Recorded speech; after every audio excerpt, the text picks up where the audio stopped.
Welcome to Politics Nation. I'm Al Sharpton. Tonight's lead, Romney, the job destroyer. A new report on Romney's past as CEO of Bain Capital reveals explosive details on his career shipping American jobs overseas.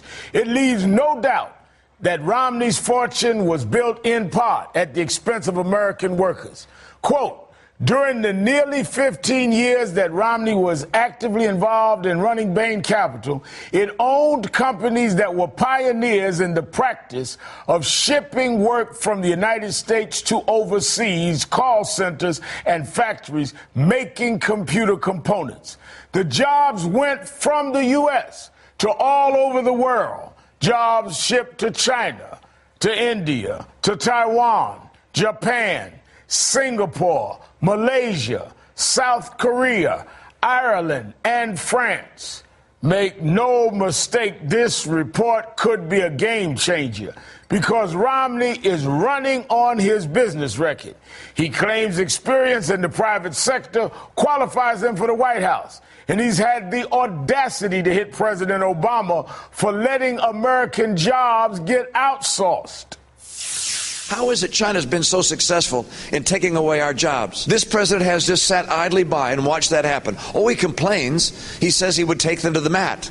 But they've walked all over him. If I'm president of the United States, that's going to end. We will not let China continue to steal jobs from the United States of America. Chinese are smiling all the way to the bank, taking our currency and taking our jobs and taking a lot of our future. And I'm not willing to let that happen. Not willing to let that happen? But the fact is, he did. And on the same day of this new report coming out, Romney's campaign comes out with a brand new ad in swing states like Ohio. Once again, making the claim that he'll bring back jobs from overseas. President Romney's first 100 days. What will they mean for Ohio? Day one, President Romney stands up to China, demands a level playing field for our businesses and workers. It doesn't get more blatant than this. Romney says he cares about American jobs. It's his priority for him. But he spent years making his fortune destroying American jobs. President Obama is going on the offense in a big way.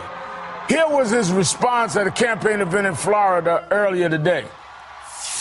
You know, today it was reported in the Washington Post that the companies his firm owned were pioneers in the outsourcing of American jobs to places like China and India. Pioneers. Let me tell you, Tampa, we do not need an outsourcing pioneer in the Oval Office. We need a president who will fight for American jobs and fight for American manufacturing. That's what my plan will do. That's why I'm running for a second term as President of the United States.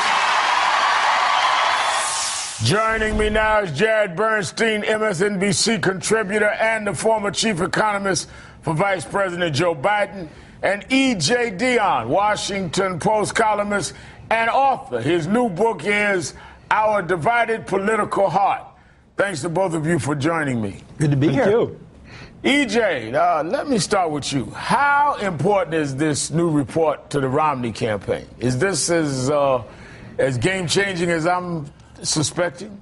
I'm always reluctant to declare anything game-changing because something comes along tomorrow and changes the game again. But I think this is a big deal. It's a big deal for the reason you said, which is if you're going to make your business experience a centerpiece of your campaign, then what you did with that business is important. And the fact that he is running those ads on the one hand, but then presided over a lot of outsourcing on the other, really raises real issues. Second, a lot of the votes in play in this election in places like Ohio are blue-collar votes from people who are very concerned about outsourcing. Romney's rhetoric about the Chinese currency problem is aimed directly at those people. I think a lot of those voters are going to look at this and not know what to make of it except to say maybe he isn't on our side. And I think you heard today a term coined by President Obama off that Washington Post story, outsourcing pioneer, that we're going to be hearing between now and Election Day. And for the president himself to use it, you can bet his reelection campaign is going to use it. And this story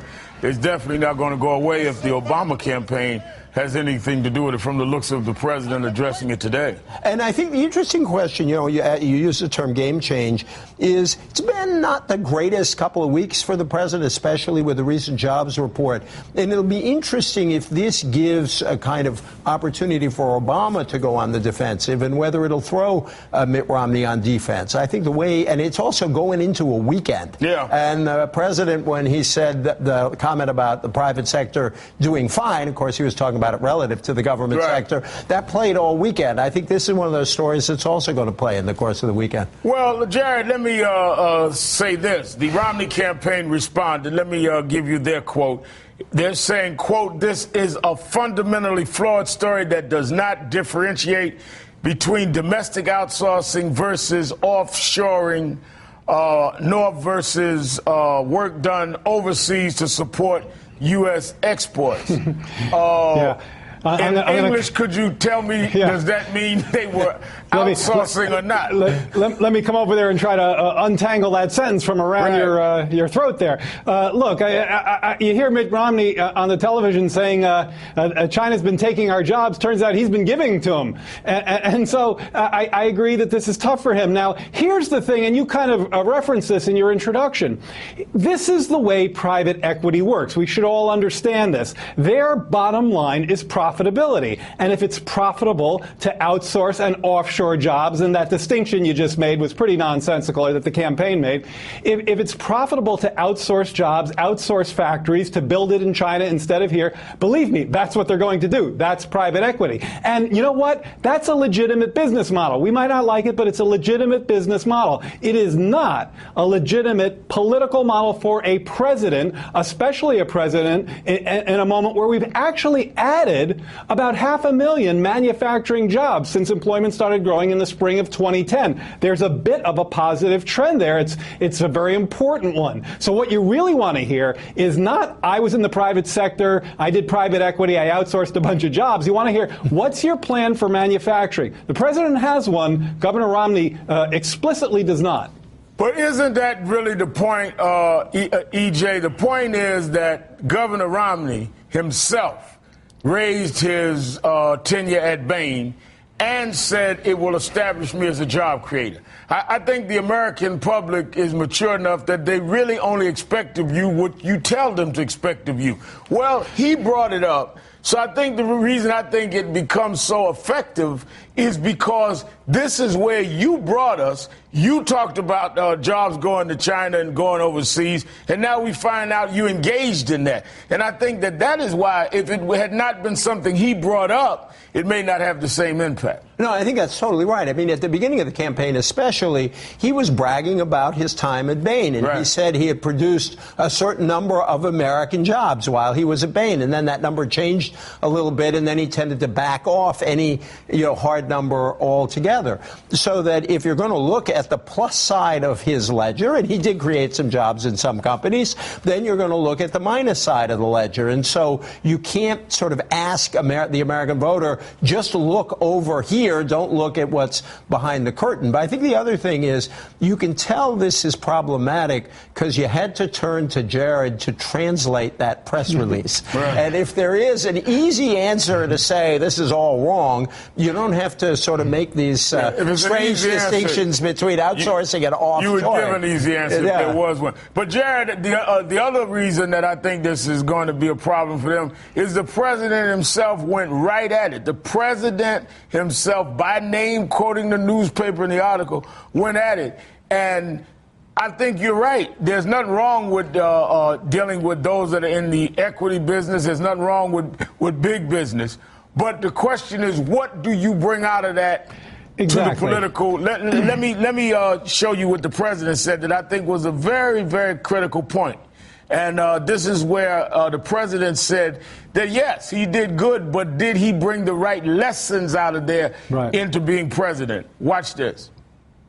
And my opponent in this election, Governor Romney, is a patriotic American. He should be proud of the personal success he achieved as the head of a large financial firm. But I think he's drawn the wrong lessons from these experiences. drawing the wrong lessons from these experiences, Jared. I think that is something that might resonate, particularly now with this information going public. Well, I think that's right. You know, one of the jobs of people like me is to try to get a little bit into the weeds and look at the actual policies that these guys are proposing underneath the level of campaign rhetoric. And here, as I mentioned earlier, the president really does have a manufacturing agenda. It's a clean energy agenda. It's an agenda to disincentivize factories from going abroad. He has some tax changes he'd like to do to make it to take back some of these actual tax benefits for factories to go abroad and to make it more profitable for them to be set up here. And then when you look at Mitt Romney, his plan, I've read the 59 points. I mean, not only is there no plan for manufacturing, but they really quite explicitly say, no, you know, that's a free market thing. We're not going to do anything there. The only thing they do say, and I want to give them credit for that, is they're going to go after China currency, something the White House very much agrees with them on. So I think you have to really look at what's behind the rhetoric, and there you see very much a laissez-faire, trickle-down supply side. Let's kind of let it break. That's the lessons that the president is talking about that Governor Romney has learned from his business experience. EJ, let me close with you. Not long ago, Romney was attacking the president, saying that he's attacking capitalism. Take a listen. There's no question but that he's attacking capitalism, in part, I think, because he doesn't understand how the free economy works. If all the president wants to do is talk about the failures, why, he's misrepresenting the nature of free enterprise. Misrepresenting the nature of free enterprise. Well, we've got you now investing in companies that outsource jobs. Are we misrepresenting that? Well, first of all, if President Obama hates capitalism, how do you explain the fact that he's presided over roughly a doubling of the Dow Jones average since the trough back in 2009? Secondly, I always like to joke, I actually know some socialists, and they're insulted when Barack Obama is called a socialist because he's obviously committed to capitalism. What we're talking about is what kind of capitalism do we want in America? Do we want the kind that saddles companies with big debts and then pushes them out of business? Do we want the incentives in the tax code, as Jared mentioned, to encourage job creation here or to encourage job creation overseas? They're both capitalists, but there are different kinds of capitalism, and that's what we're arguing about in the election. Well, I have a diverse duo I started with tonight. You know, socialist, and Jared read all 59 points of Mitt Romney. Quite the end of the week. Jared Bernstein and EJ Dion, thanks for your time tonight. Both of you have a great weekend, and good luck on the book, EJ. Thank you so much.